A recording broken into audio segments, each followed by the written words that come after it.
my ummah, he will say, Rasulullah on that day, even though we've strayed from him and his way. My brothers, my sisters in Islam, let's struggle, work and pray, if we are to bring back the glory of his way. Ya Allah, Ya Rabb al-Alamin, Ya Rahman, Ya Rahim, Ya Rabbi, let the Ummah rise again. Ya Allah, Ya Rabb al-Alamin, Ya Rahman, Ya Rahim, Ya Rabbi, let the Ummah rise again. Let us see daylight again, once again. Bismillah ar-Rahman ar-Rahim. The last session is about Tariq, or Muslim history. Tariq, the importance of Tariq and the importance of history is clear. And if anybody wants to know anything about Islam, first he or she should know about the Tariq and the history of Islam. What happened? What happened in the time of Rasulullah? What happened after Rasulullah? What happened through the centuries, 14 centuries after Islam?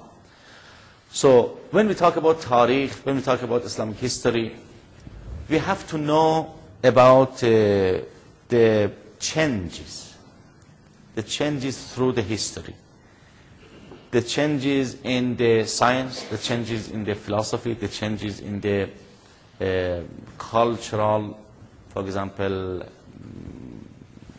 traditions, and all these things. So the first question is that why Tariq and history is so important? Is it necessary for every student of Islamic studies to know about Tariq? Is it necessary? Is it zaruri? Is it important?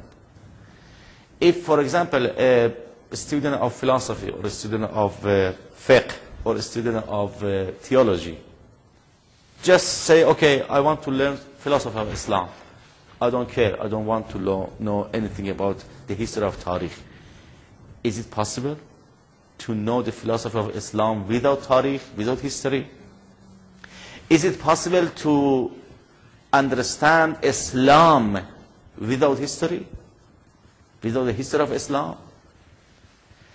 This is the reason that, unfortunately, some Western scholars, when they approach Islam, when they want to know about Islam, when they want to evaluate Islam or analyze Islam, either they don't know about the history of Islam or they have some wrong sources about the history of Islam.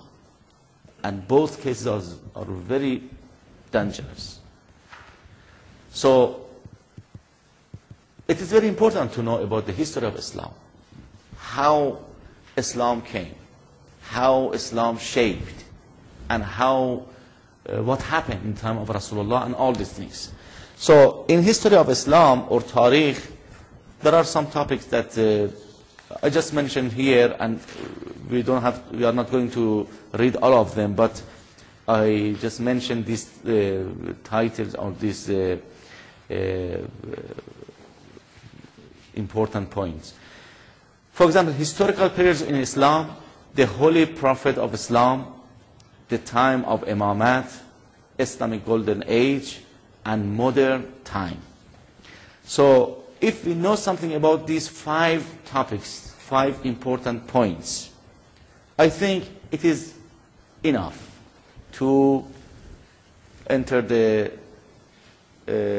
Islamic studies or learn something about Islam and all these things. So first, about Islamic history. What is Islamic history? What is Tariq? So maybe you can start with the meaning of Tariq or the beginning of Islamic history. Islamic history or Muslim history began with the Holy Prophet Muhammad first recitations of the Quran in the 7th century. Islam's historical development has affected political, economic, cultural, and military trends both inside and outside the Islamic world.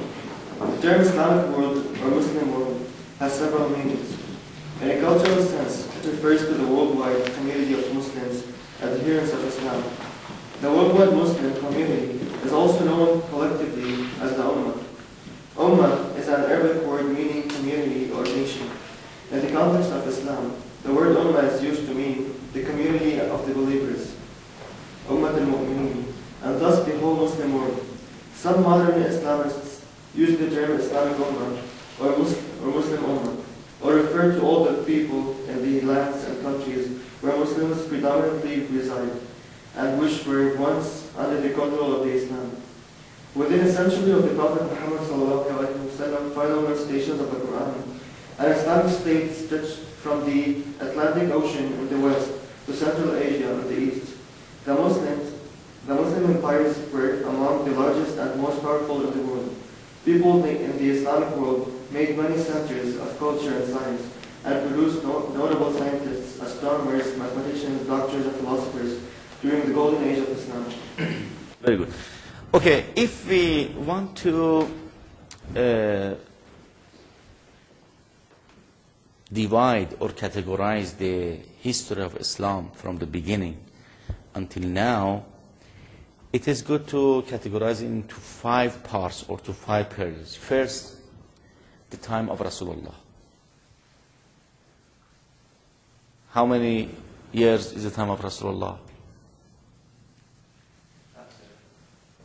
The whole time of Rasulullah, from his birth until his demise.